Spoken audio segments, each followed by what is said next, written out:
Coucou les merveilles, c'est Chloé. Je vous propose un tirage en synchronicité avec le Journey to the Goddess Realm. Donc c'est un jeu en anglais. En fait, c'est deux jeux en anglais, mais je vais me baser sur les illustrations.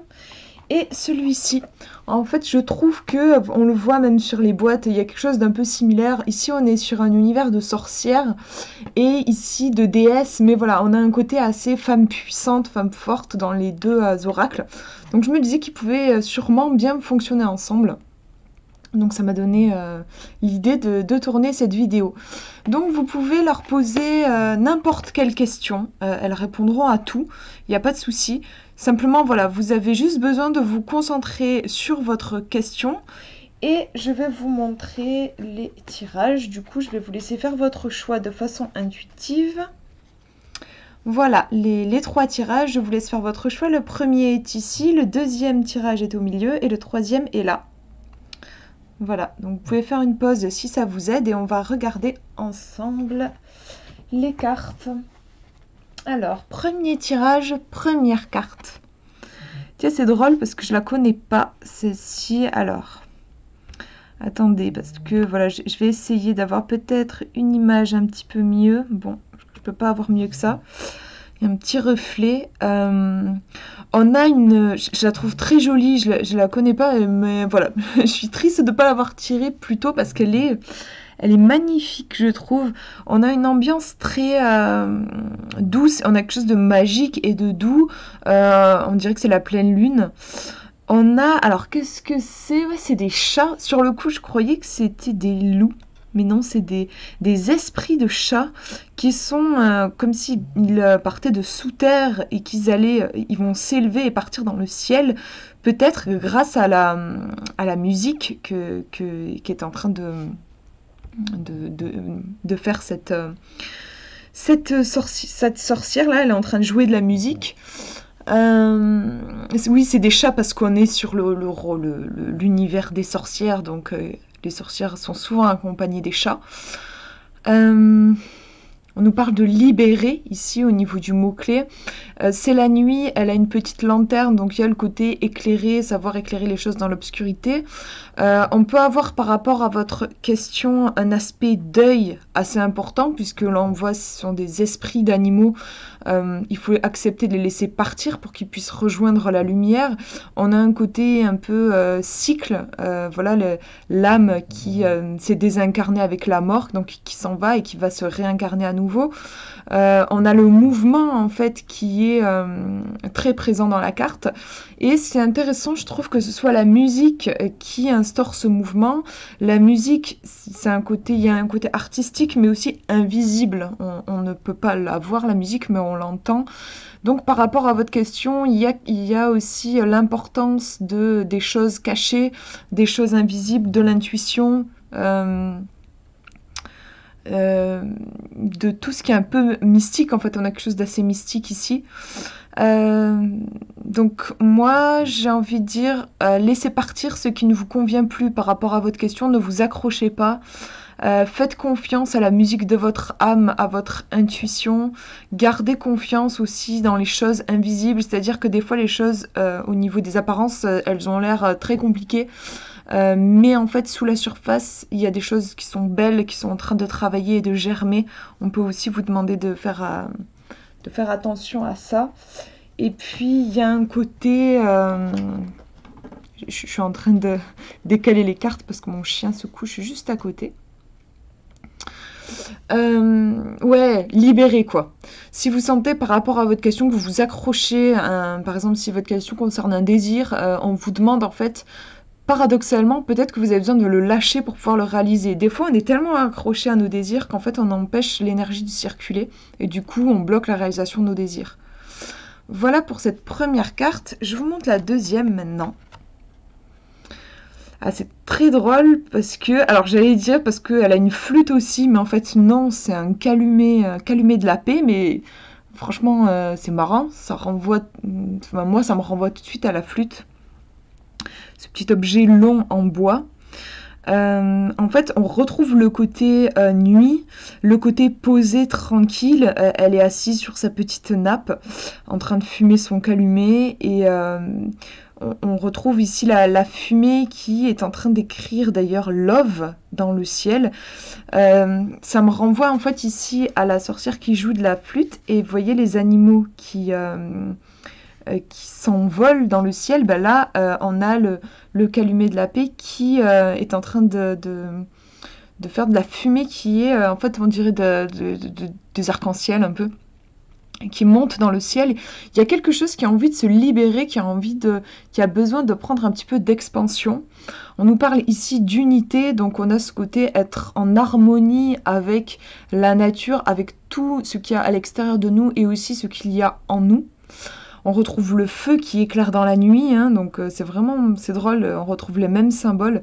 Le bison blanc derrière qui peut faire penser à un truc assez... se connecter à sa pureté, elle est vêtue en blanc aussi. Un truc que j'ai pas dit, c'est vrai que ce sont des femmes qui sont tranquilles. J'ai pas l'impression qu'elles soient très stressées, et elles sont pas non plus en mode bataille, en train de brandir une épée. Elles sont assises dans la nuit. Donc, si votre question, c'est une question du genre, est-ce qu'il faut que je passe à l'action? Là, il semblerait que non, c'est pas le moment. Il y a une question de repos qui est importante dans les deux cartes. De repos et de purification, et de laisser partir certaines choses qui ne vous appartiennent plus pour que ça se transforme en fait en amour et en vie. Puisque ces âmes-là vont, je pense, vont se réincarner. Je vois assez le cycle de la vie en fait.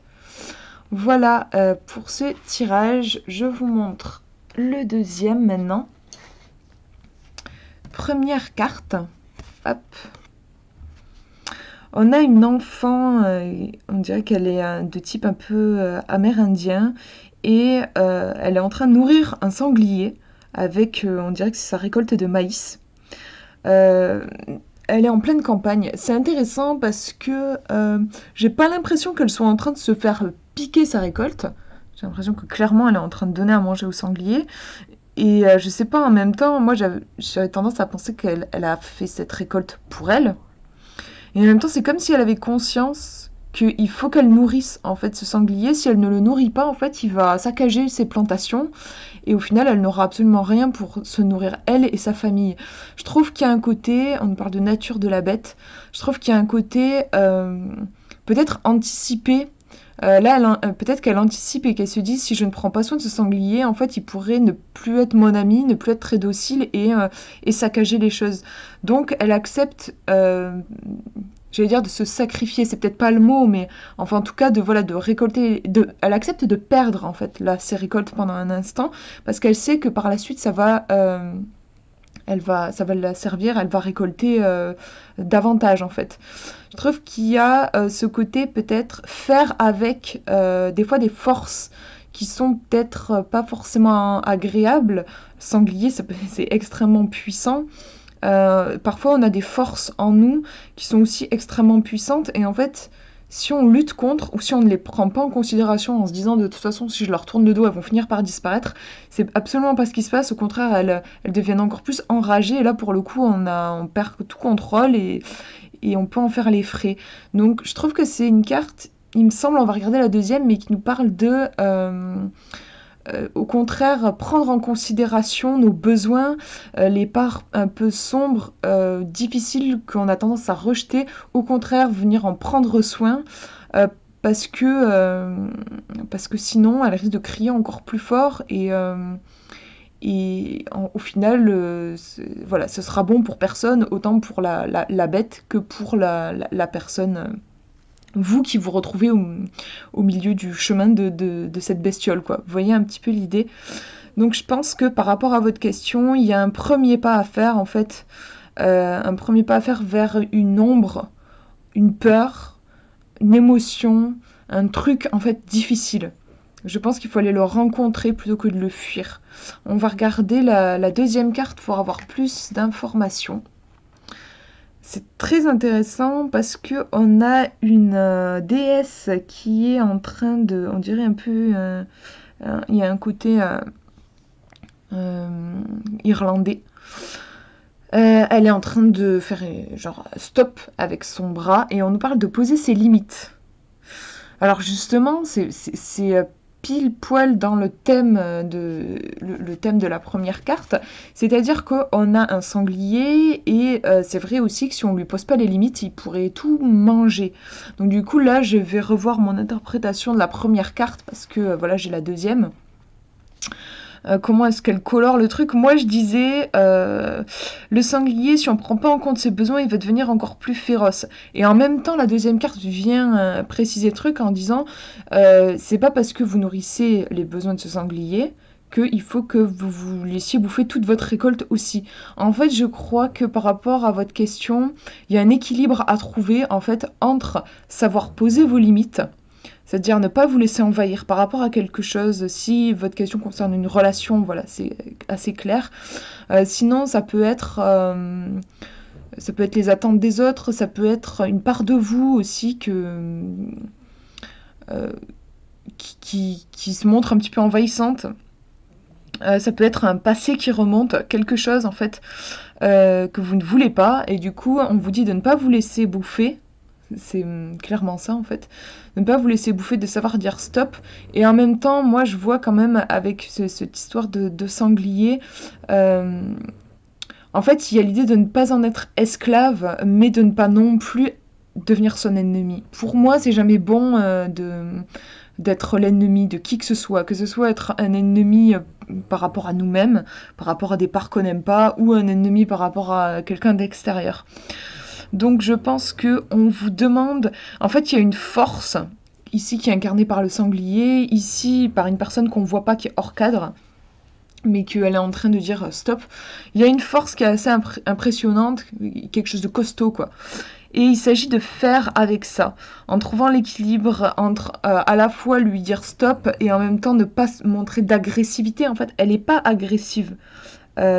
Alors, c'est vrai qu'elle a quand même une arme, mais moi je la ressens pas agressive. C'est-à-dire qu'elle l'a dans le dos, genre en mode j'hésiterai pas à m'en servir si tu fais un pas de plus, mais pour le moment elle est pas dans l'attaque. D'abord elle dit stop avant de lui casser la gueule, on a ce côté-là, avant de s'énerver, elle pose ses limites. Donc voilà, il y a un côté assez ferme, sans agressivité en même temps. Voilà pour ce tirage. Je vous montre maintenant le dernier. Hop. Première carte. Alors là, on a beaucoup de douceur. Je l'aime beaucoup, cette carte. On nous parle de besoin avant la volonté. Parfois, on veut quelque chose. Par exemple, je sais pas, moi, je veux trouver un nouvel emploi. Mais en fait, j'ai surtout besoin de me reposer. Vous voyez, en fait, on a un truc qui est un peu contradictoire.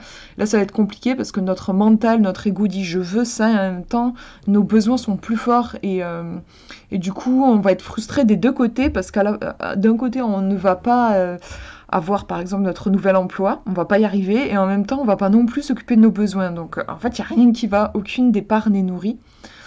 Donc là, sur l'illustration, on a une jeune fille qui est entourée d'animaux.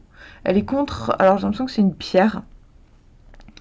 Elle a posé son chapeau de sorcière. Elle a même laissé son arme. Il y a un côté complètement dépouillé, désarmé. Un côté assez maternel, féminin. Elle prend soin de ses amis animaux. Il y a une harmonie. C'est une carte qui vous parle je trouve, de qualité de cœur et de douceur aussi, de vous traiter avec douceur. On va regarder la deuxième carte pour avoir plus d'informations. Hop. C'est Athéna qui nous parle d'initiative. Donc, c'est marrant parce qu'on retrouve le serpent qui est présent sous le chapeau ici et qui remonte ici. On a une chouette aussi. Et voilà, elle est dans la nature. C'est une femme qui, pour le coup, c'est quand même une guerrière. Elle a un bouclier, une lance, et en même temps on ressent tout ce côté, cette harmonie avec la nature. Je pense qu'en fait elle n'hésitera pas à tuer pour défendre la nature. On a un côté très protecteur, je trouve, dans les deux cartes. Pour moi ce sont deux femmes qui protègent ceux et celles qu'elles aiment. Il y a ce côté-là. Donc on vous demande, il y a quelque chose à protéger. Par rapport à votre question, il y a un truc à protéger avec amour. Ici, c'est vraiment l'amour et la tendresse. Et aussi, ici même, en faisant peut-être preuve de fermeté. si vous sentez que c'est nécessaire. Il y a vraiment un truc à protéger. Donc j'y vois peut-être une certaine vulnérabilité, quelque chose de doux, de peut-être un peu fragile. Euh, Avant d'entreprendre de grandes choses, il y a, voilà, il y a un truc à sécuriser en fait. Moi je ressens un truc comme ça. Donc peut-être que c'est un tirage qui peut apparaître si il y a des peurs liées à votre question. On vous demande en fait de bien faire attention à vos besoins avant d'essayer de passer à l'attaque, quoi. On vous dit de ne pas brûler les étapes. Moi je le ressens comme ça avec ce tirage. Voilà pour ce tirage en synchronicité. J'espère que ça vous aura parlé. Je vous fais de gros bisous. Prenez bien soin de vous.